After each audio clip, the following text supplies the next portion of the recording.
যেই মাত্র আবু দাহাদা বললেন আমার মদিনার উর্বর জমিনে একটা বাগান আছে, ৬০০ গাছওয়ালা, সবগুলি গাছে খেজুর পাকা আছে। এই বাগানের ভিতরে আমার একটা বাগান বাড়ি আছে, বালাখানা আছে, বিল্ডিং আছে, মিষ্টি পানির একটা কূপ আছে।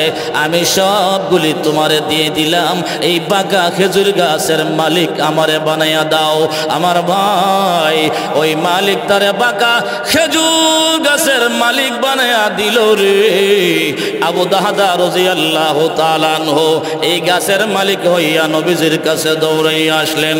ইয়া রাসূলুল্লাহ, ইয়া হাবিবাল্লাহ, আমি তো ওই বাঁকা খেজুর গাছটা ক্রয় করে নিয়ে আসছি।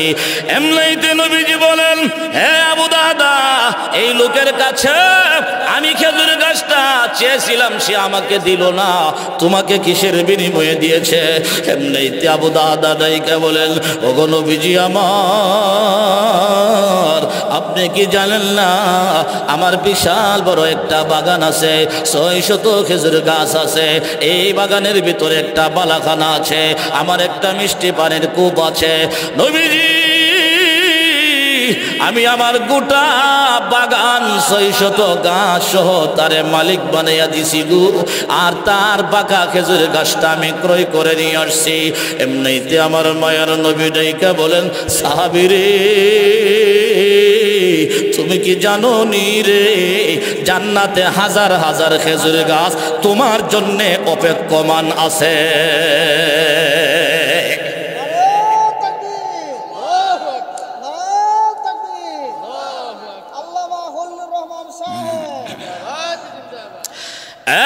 মুসলমান, নবীজি ডাইকা বলেন, সাহাবী, এই খেজুর গাছটা আমার কোনো দরকার নাই, আমি নিব না।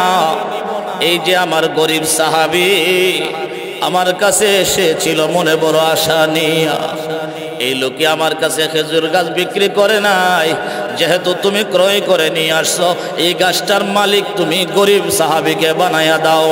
আমার ভাই বলতে দেরি, মায়ার নবী বলতে দেরি, এই সাহাবী গাছটার মালিক বানায়া দিছে গরিব সাহাবীরে।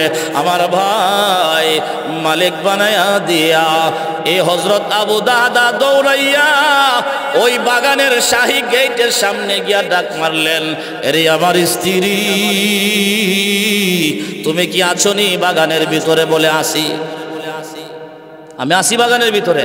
বলো জলদি করে বাগান থেকে বাহির হোক। এই বাগান আল্লাহ তাআলা শরীয়তের বিভিন্ন বিধিবিধান জিবরাইলের মাধ্যমে আমার আল্লাহ দুনিয়ায় পাঠাইলেন গো।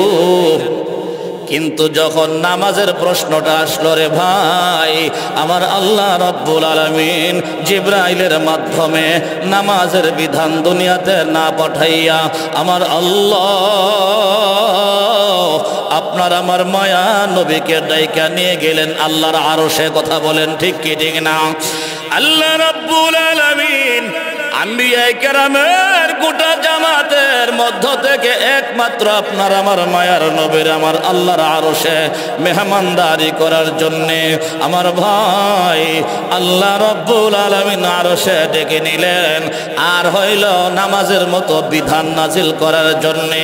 এরে মুসলমান, একটু চিন্তা করে যদি দেখেন নামাজের কতটুকু গুরুত্ব হলে রে ভাই, জিবরাইলের মাধ্যমে আমার আল্লাহ নাজিল করে নাই, বরং আমার আল্লাহ আমার আপনার মায়া নবীর আরশে নিয়া আমার আল্লাহ নামাজ নামক এই হাদিয়া উপঢৌকন মায়ার নবীর হাতে উঠাইয়া দিয়েছে।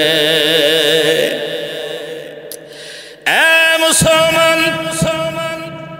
আপনার আমার মায়ার নবী আল্লাহর আরশে, আপনারা জানেন ফিলিস্তিন বাইতুল মাকদিস হইয়া প্রথম আকাশ, দ্বিতীয় আকাশ, তৃতীয় আকাশ, চতুর্থ আকাশ, পঞ্চম আকাশ, ষষ্ঠ আকাশ, সপ্তম আকাশ, সিদরাতুল মুনতাহা পাড়ি দিয়া আপনার আমার পয়গম্বরকে আমার আল্লাহ দাওয়াত দিয়ে নিয়ে গেলেন আমার আল্লাহর আরশে।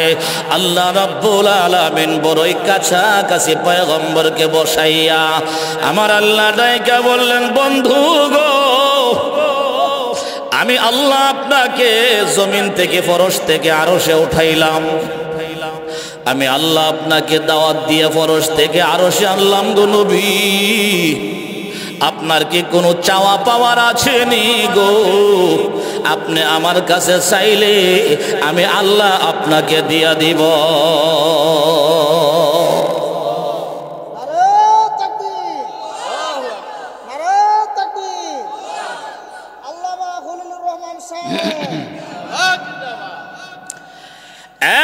মুসলমান, আল্লাহর নবী আহকামুল হাকিমিন আল্লাহ রাব্বুল আলামিনকে ডাইকা বলেন, প্রভু গো, আমার একটা চাওয়ার আছে গো, আপনার কাছে আমার একটা চাওয়ার আছে।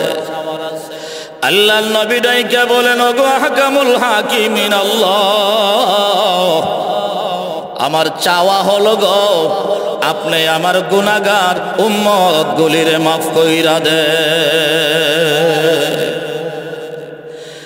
আল্লাহ রাব্বুল আলামিন আপনার আমার মায়ার নবীর ডাইকা বলেন, নবী গো,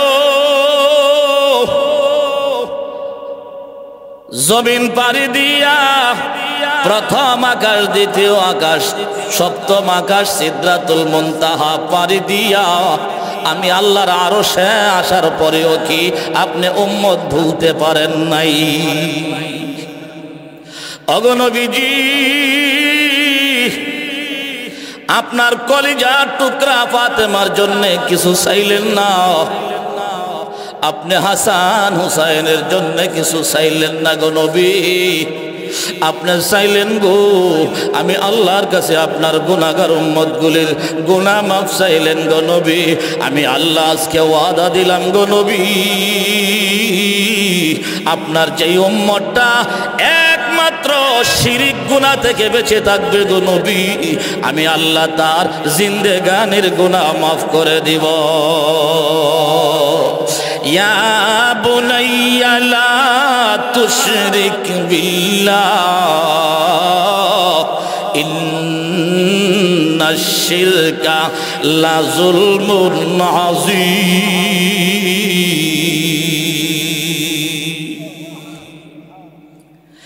আল্লাহ বলেন, দুনিয়ার মানুষে, আমি আল্লাহর জাতের সাথে কাউকে শরীক স্থাপন করিও না। যেমন খ্রিস্টানরা ঈসা নবীরে বলে ইবনুল্লাহ অথবা আল্লাহ, তোমরা মুসলমান হইয়া আমি আল্লাহর সাথে কাউকে শরীক করিও না। এ মুসলমান, একজন মানুষ যদি শিরক থেকে, শিরকের গুনাহ থেকে বেঁচে থাকতে পারে, আমার আল্লাহ বলেন, বান্দা বান্দি রে, আমি আল্লাহর আরো যত হক তুমি নষ্ট করবা, সবগুলি গুনাহ আমি আল্লাহ তোমারে মাফ করে দিব। এই জন্যে মুসলমান শিরক গুনাহ থেকে বেঁচে থাকার দরকার আছে কিনা নাই? পীর সাহেবের কদমে সেজদা দেওয়া থেকে বাঁচার দরকার আছে কিনা নাই?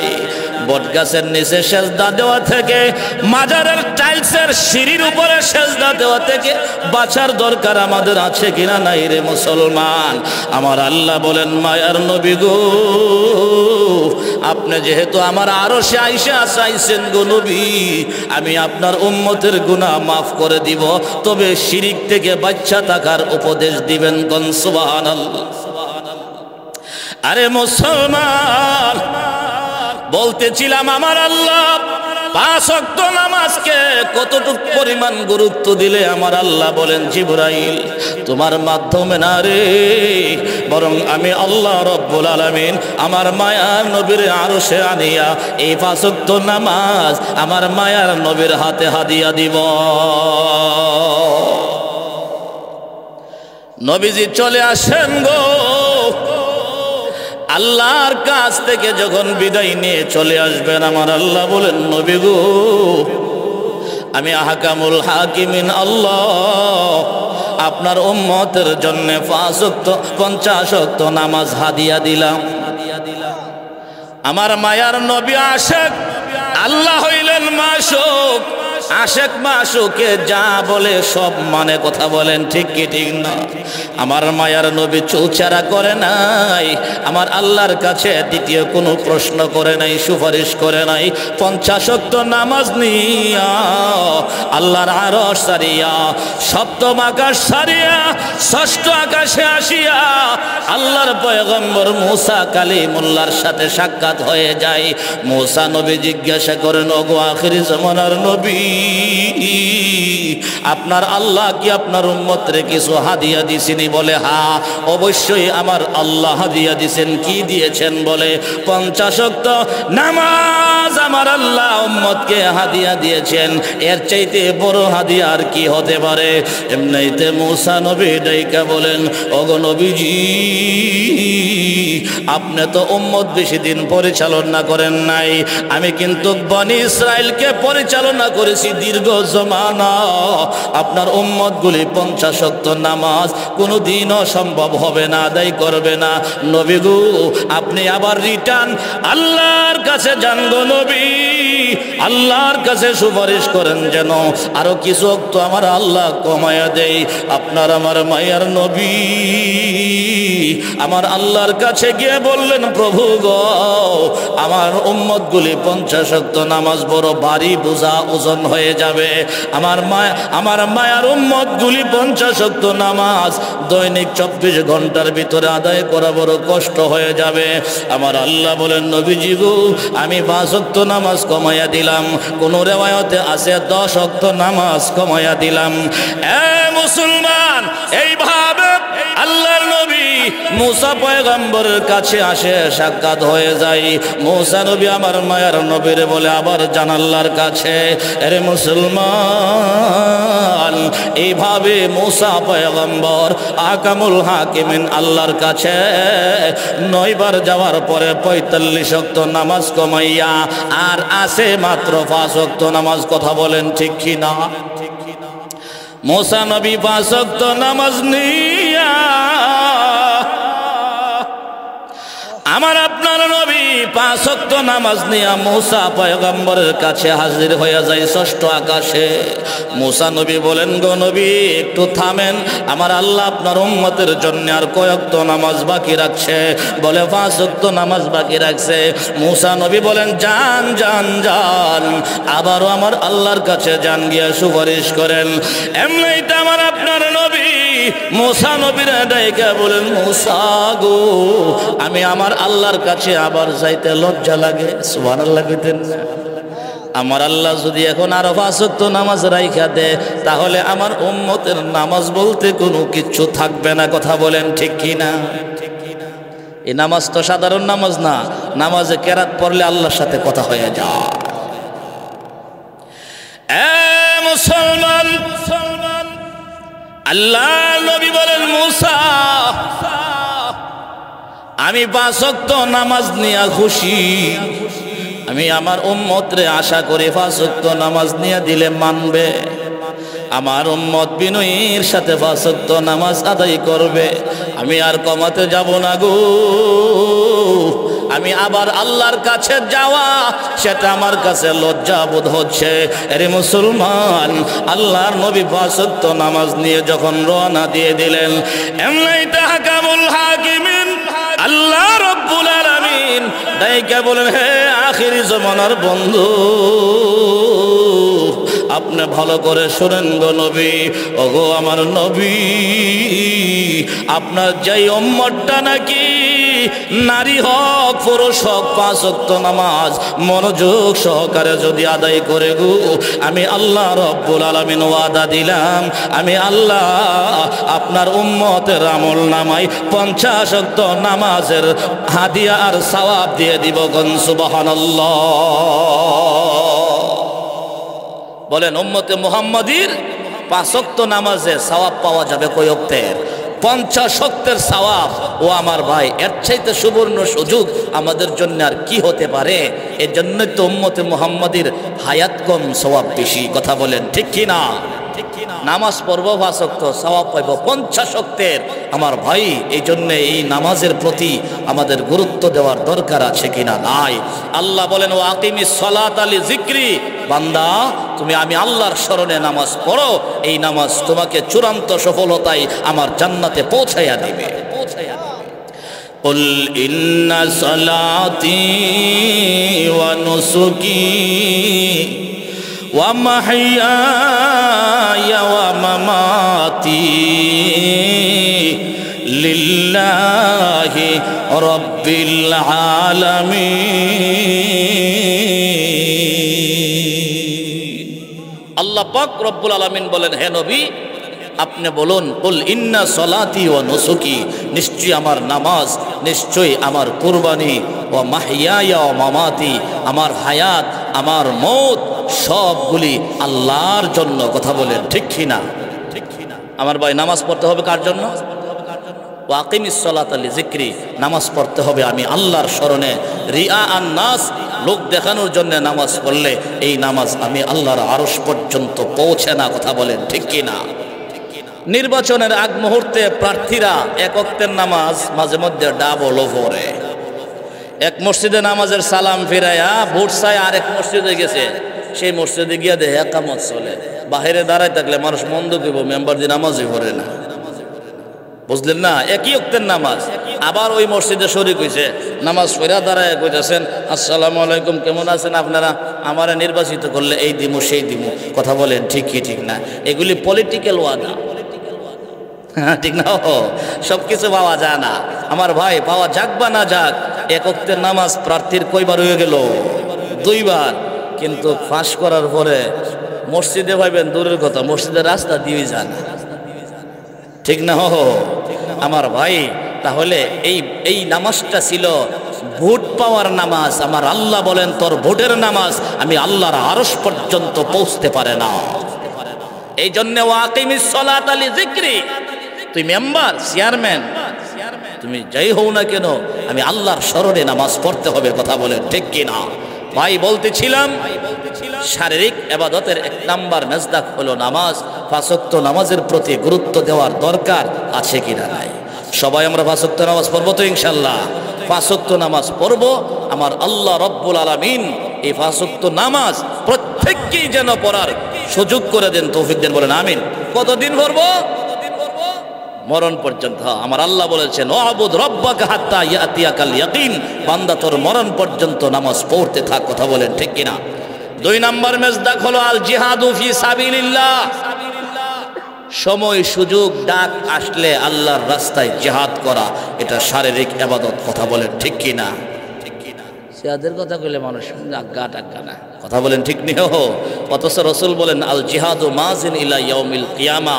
ও আমার ভাই, আপনারা জেনেছেন, শুনেছেন, দেখেছেন বিভিন্ন মিডিয়ার মাধ্যমে, আমার শাম সিরিয়ার মুসলমানেরা গত এই মাসের অর্থাৎ ডিসেম্বরের 8 ডিসেম্বর শাম দেশের সিরিয়ার মুজাহিদ বাহিনী তারা আলহামদুলিল্লাহ শাম এবং দামেস্ক শহর পর্যন্ত দখল করে ফেলেছেন। আলহামদুলিল্লাহ মুসলমানদের দখলে চলে আসছে।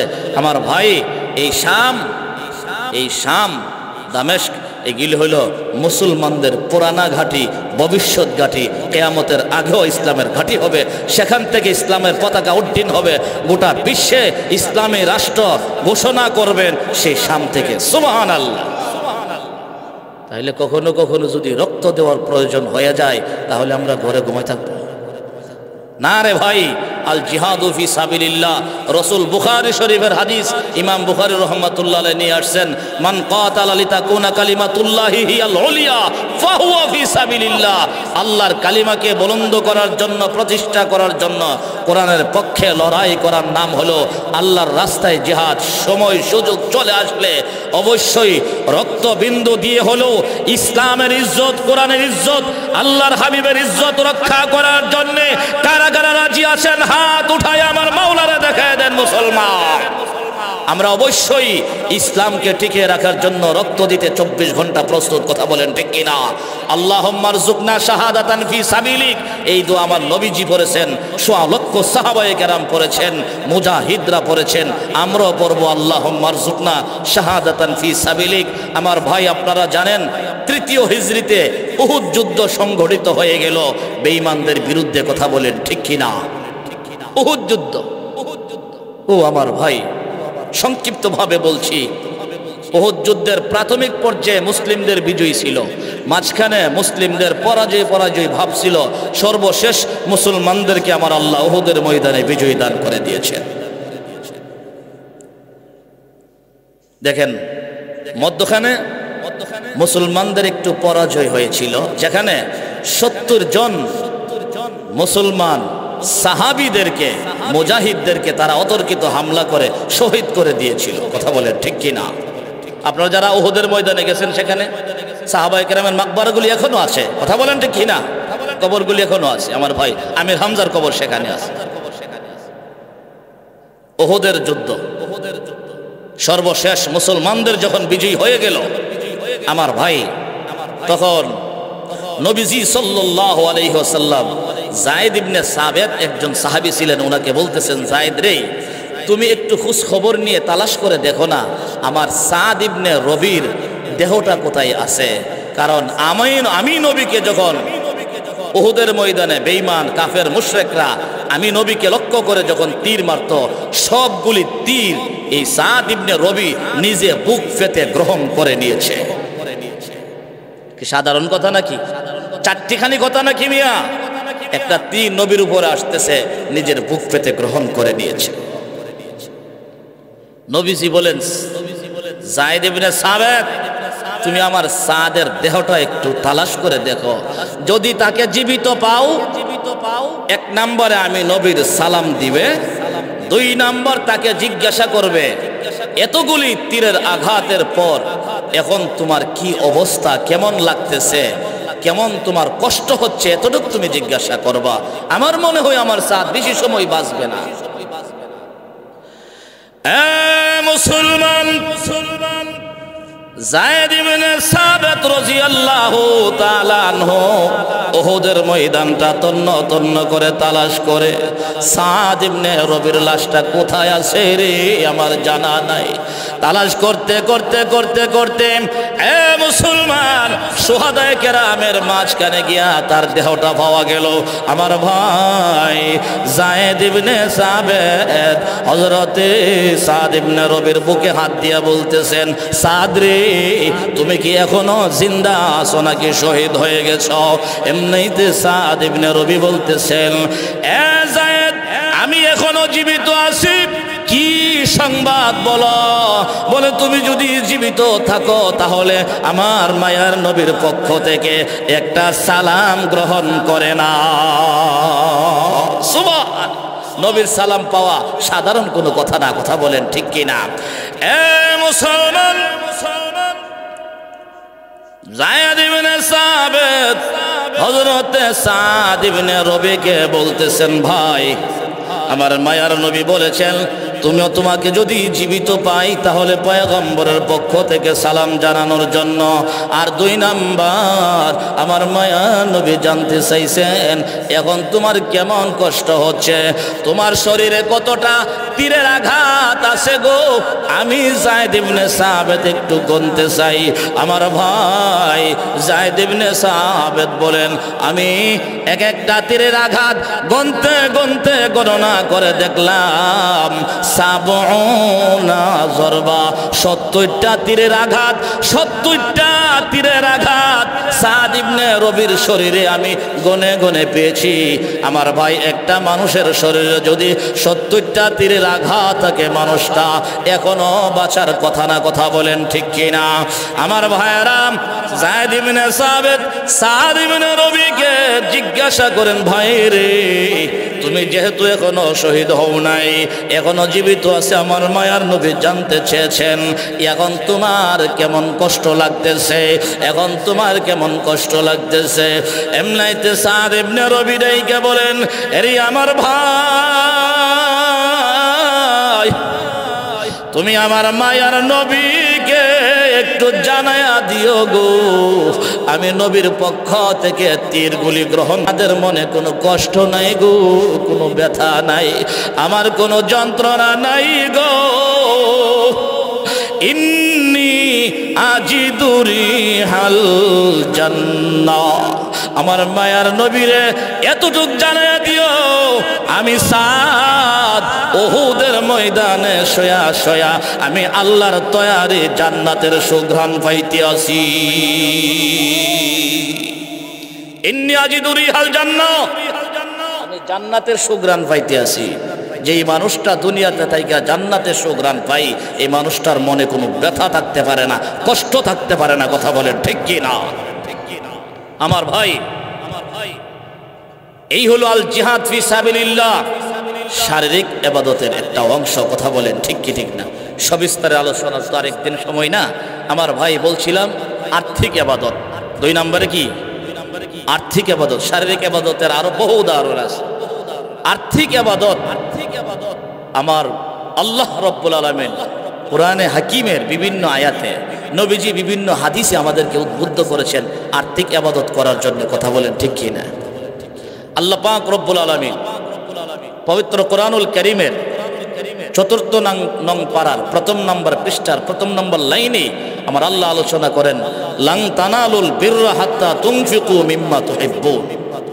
এই আমার বান্দা বান্দি, কখনো তোমরা পরিপূর্ণ পূর্ণ বা নেক, ব্যাখ্যা লেখছেন জান্নাত, তুমি কামাই করতে পারবে না যতক্ষণ না তোমরা তোমাদের মহব্বতের জিনিস, প্রিয় বস্তু আল্লাহর রাস্তায় দান না করবে। কথা বলেন ঠিক কি না? আল্লাহ রাব্বুল আলামিন অন্য এক আয়াতে আলোচনা করেন, আল্লাযীনা ইউনফিকুনা ফিস সাররাই ওয়াদ দাররাই, যারা নাকি সুখে দুঃখে, সচ্ছল অসচ্ছল উভয় অবস্থাতে আমি আল্লাহর রাস্তায় দান করে, তারাই হলো প্রকৃত মুমিন। সুবহানাল্লাহ বলেন। তাহলে আর্থিক ইবাদতের জন্য আল্লাহ আমাদেরকে কৌশল শিক্ষা দিয়েছেন, আল্লাহ আমাদেরকে উদ্বুদ্ধ করেছেন, তরগিব দিয়েছেন। কথা বলেন ঠিক কি ঠিক না? আমার ভাই, তাও বেনজির দৃষ্টান্ত রেখে গেছেন আমার পয়গম্বরের সাহাবীরা। কথা বলেন ঠিক কি না? নবীজি একদিন আবু বকর সিদ্দিককে জিজ্ঞাসা করেন, হে আমার আবু বকর সিদ্দিক, সারা জীবনের সঙ্গী, তোমার কাছে কোন জিনিসটা পছন্দনীয় বলো? আবু বকর সিদ্দিক রাদিয়াল্লাহু তাআলা আনহু বলতেছিলেন, ইয়া রাসূলুল্লাহ, আন নজরু ইলা ওয়াজহিকা, আমার কাছে গোটা পৃথিবীর মধ্যে সবচাইতে পছন্দনীয় হলো আমি 24 ঘন্টা আপনি নবীর চেহারা দেখা। সুবহানাল্লাহ কর। আন নজরু ইলা ওয়াজহিক, কারণ জানেন আমি আপনার চেহারা দেখলে পেটের ক্ষুধা থাকে না। এমন ভালোবাসে নবীরে, নবীর চেহারা দেখলে পেটের ক্ষুধা নিবারণ হয়ে যায়। 2 নাম্বার হলো আল ইনফাকু আলা আমরিক, এ নবী আপনার আদেশে নির্দেশে হুকুমে আমি আমার সমুদয় সম্পদ আল্লাহর রাস্তায় বিলীন করে দিতে, দান করে দিতে আমার মন চায়। সুবহানাল্লাহ বলে। দান তো করেই দিছে। কথা বলেন ঠিক কিনা? জানেন আপনারা ওনার জিন্দেগির যত সম্বল সব আল্লাহর রাস্তায় দান করে দিয়েছেন। তাহলে আবু বকর ঘরে কি রেখে আসছো? ঘরে আবার রাখবো কারে? আল্লাহ এবং তার রাসূলকে রেখে আসছি। সুবহানাল্লাহ। রাসূল দোয়া করবে, আল্লাহ আমারে খাওয়াবে। সুবহানাল্লাহ। 3 নাম্বার আবু বকর সিদ্দিক যে কথাটা বলেছিলেন, ওয়া বিনতি ফি বাইতি, ইয়া রাসূলুল্লাহ, আমি আমার ঘরের যে মেয়েটা আয়েশা, এই আয়েশারে আপনার কাছে বিয়ে দিতে চাই। সুবহানাল্লাহ কইতেন না? আমার ভাই, আমাদের সমাজেও কিছু মানুষ আছে, দাদা নিজের নাতিনটারে হাফেজে কোরআনের কাছে বিয়ে দিতে চায়। কথা বলেন ঠিক কি না? এটা আবু বকরের সুন্নত। কথা বলেন ঠিক কি না? একজন আলেমের কাছে বিয়ে দিতে চান, এটা আবু বকর বলেন, ও বিনতি ফি বাইতি, আমি আমার মেয়ে আয়েশাকে আপনার ঘরে দিয়ে দিতে চাই, আপনার কাছে বিয়ে দিতে চাই। এই জন্যে নয় দুনিয়ার মানুষ বলবে যে আখিরি জামানার নবীর শ্বশুর, এই জন্যে নয়। হ্যাঁ, আল্লাহর পয়গম্বর যখন ভয়াবহ সেই দিন হাসরের ময়দান কায়েম হয়ে যাবে গো, আমার আল্লাহ রব্বুল আলামিন মানুষগুলির বিচারের জন্য, হিসাব নিকাশের জন্য ডাকবে। হাসরের ময়দানে আমার আল্লাহ একজন একজন করে নাম ধরে ধরে ডাকবে। সেই দিন যদি আমার আল্লাহ আমার একটা ডাক মারে, ওগো আমার বন্ধুর শ্বশুর আপনিও আসেন এদিকে, আমার আল্লাহ যদি মজা করি একটা ডাক দে, আখিরাতের জন্য আমি আমার আয়েশাকে আপনার কাছে বিয়ে দিতে চাই। কথা বলেন ঠিক কি না? আমার ভাই, নবীজি সাল্লাল্লাহু আলাইহি সাল্লামকে ভালোবাসার দরকার আছে কিনা নাই? যেই নবীকে দেখার জন্য সাহাবীরা পাগল পারা ছিল। আমার ভাই, বিস্তারিত তাফসিরে হক্কানির ভিতরে আলোচনা আসছে। বলতেছিলাম সাহাবায়ে কেরামও আর্থিক ইবাদতের বেনজির দৃষ্টান্ত আমাদের কাছে রেখে গেছেন। কথা বলেন ঠিক কিনা? নবীজির একজন গরিব সাহাবী এসে বলতেছেন, ইয়া রাসূলুল্লাহ, আমার একজন প্রতিবেশী আছে, সে বক্র, বাঁকা, গারতেরা আছে কিনা নাই? এবারও গারতেরা। তার একটা খেজুর গাছ বাঁকা হইয়া আমার বাড়ির সীমানায় চলে আসছে, যার কারণে আমি আমার বাড়িতে বাউন্ডারি দিতে পারি না। আর খেজুর পাকলে খেজুর আমার সীমানায় পড়লে টুকাইয়া নিয়ে যা, আমার বাচ্চাদেরকে একটা খেজুরও দেয় না।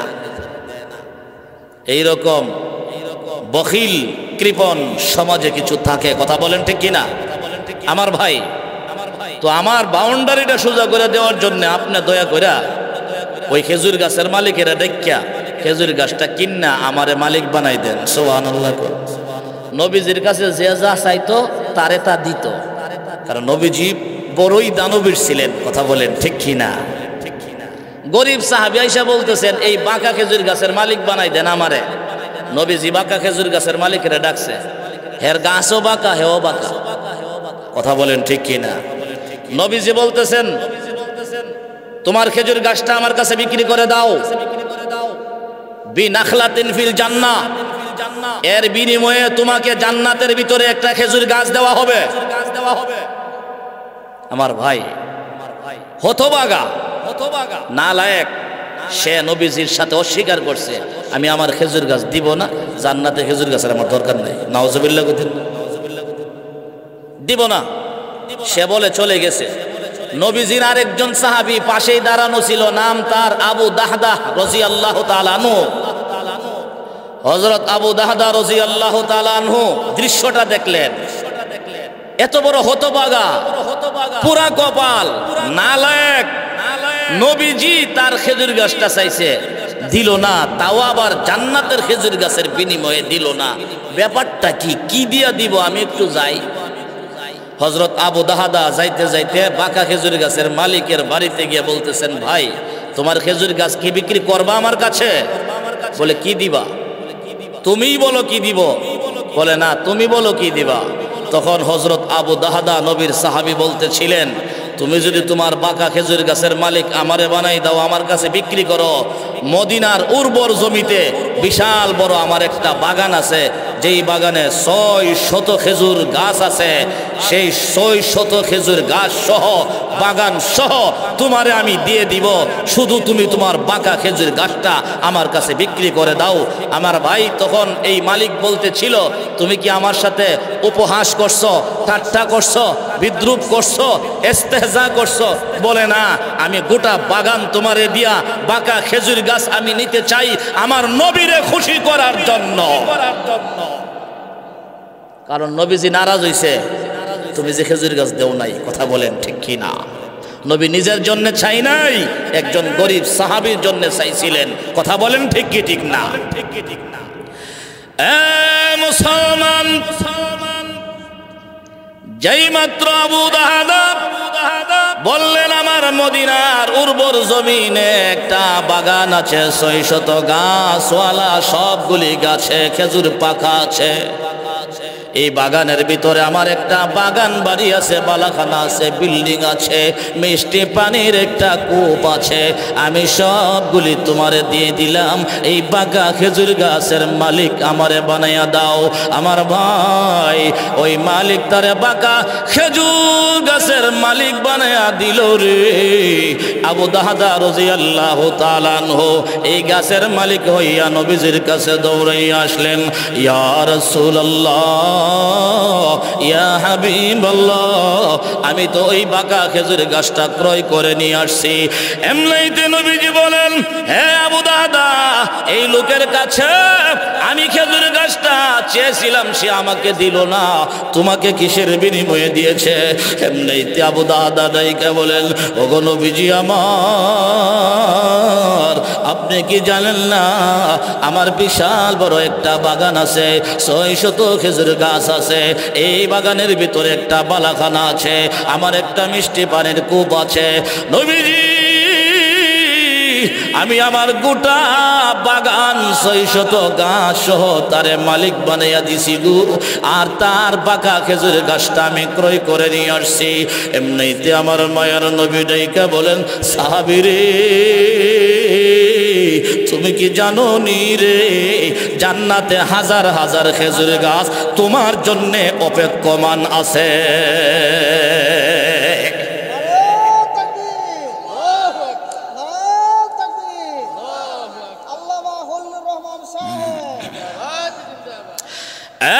মুসলমান নবীজি ডাইকা বলেন, সাহাবী এই খেজুর গাছটা আমার কোনো দরকার নাই, আমি নিব না। এই যে আমার গরিব সাহাবী আমার কাছে এসেছিল মনে বড় আশা নিয়া, এই লোকে আমার কাছে খেজুর গাছ বিক্রি করে নাই, যেহেতু তুমি ক্রয় করে নিয়ে আসছো এই গাছটার মালিক তুমি গরিব সাহাবীকে বানায়া দাও। আমার ভাই বলতে দেরি, মায়ার নবী বলতে দেরি, এই সাহাবী গাছটার মালিক বানায়া দিছে গরিব সাহাবীরে।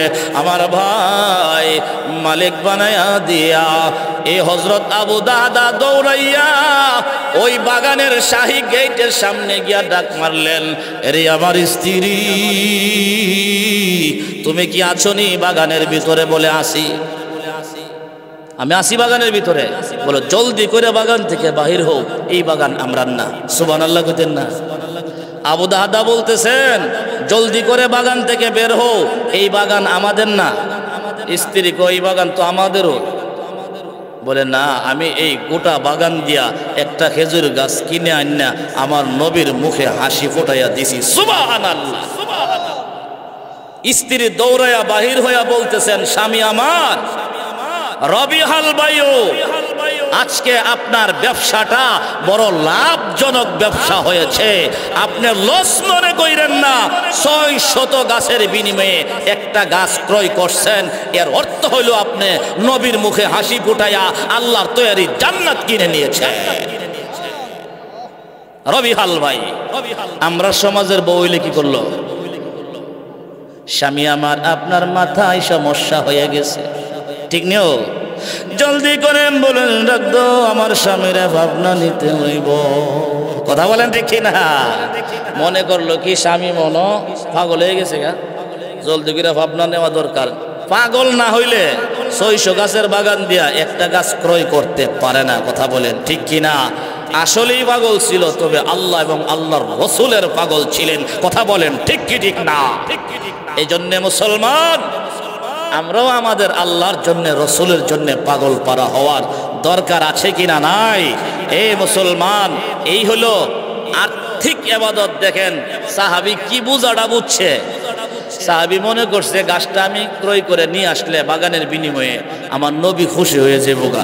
নবী খুশি আল্লাহ খুশি। কথা বলেন ঠিক কিনা? নবী খুশি আল্লাহ খুশি, নবী নারাজ আল্লাহ নারাজ, নবী বিনে আল্লাহ পাওয়া যাবে না। কথা বলেন ঠিক কি ঠিক না? এই জন্য নবীর আদর্শ, নবীর সুন্নাহ মানা আমাদের দরকার আছে কিনা নাই? বলতেছিলাম দ্বিতীয় প্রকারের ইবাদতের নাম হইল আর্থিক ইবাদত। কথা বলেন ঠিক কি ঠিক না? আমার ভাই আর্থিক ইবাদত আবু বকর সিদ্দিক করেছেন। সমুদয় সম্পদ আল্লাহর রাস্তায় বিলীন করে। খাদিজাতুল কুবরা একজন ধনাঢ্য মহিলা ছিলেন। গোটা মক্কা নগরীতে তার চাইতে ধনী কোনো মহিলা ছিল না। শিল্পপতি নারী হযরত খাদিজাতুল কুবরা রাদিয়াল্লাহু তাআলা আনহা গোটা সমুদয় গোটা সম্পদগুলি মায়ার নবীর হাতে উঠাইয়া দিয়া বলেছিলেন, হে নবী আমার সমুদয় সম্পদ সবগুলি সম্পদ আপনার দ্বীনের জন্য দান করে দিলাম, আপনি আপনার ইসলাম প্রচারে খরচ করতে থাকেন। সুবহানাল্লাহ। একদিন নবীজি সাল্লাল্লাহু আলাইহি সাল্লামের আমল ছিল, নবীজি সাল্লাল্লাহু আলাইহি সাল্লাম মাঝে মধ্যেই হযরত খাদিজাতুল কুবরার ইন্তেকালের পরে নবীজি মাঝে মধ্যে একটা খাসি, বকরি, একটি ছাগল জবাই করতেন। করে বলতেন, একটা রান বের করে বলতেন, এই রানটা খাদিজার অমুক বান্ধবীকে দিয়ে আসো, এই রানটা খাদিজার অমুক বান্ধবীকে দিয়ে আসো। আমার ভাই আমরা সমাজে তো বউ মরে গেলে গা পরের দিন আরেক বিয়া কইরা কইলা বউর কথা আর মন হইতা হয় না, কথা বলেন ঠিক কি না? ঠিক কি না? আয়েশা একদিন বলে দিলেন, ইয়া রাসূলুল্লাহ আপনি শুধু খাদিজা খাদিজা খাদিজা খাদিজা করেন। সুবহানাল্লাহ। কেন বলছে এই কথা? আসলে তো ওনারা সতীন সতীন ছিলেন, কথা বলেন ঠিক কি ঠিক না? হিংসা নিয়ে বলে নাই, নবীজিকে বলছেন নবীজি আপনি শুধু খাদিজা খাদিজা করেন, খাদিজার অমুক বান্ধবীরে রান দিয়ে আসো, গোস্ত দিয়ে আসো।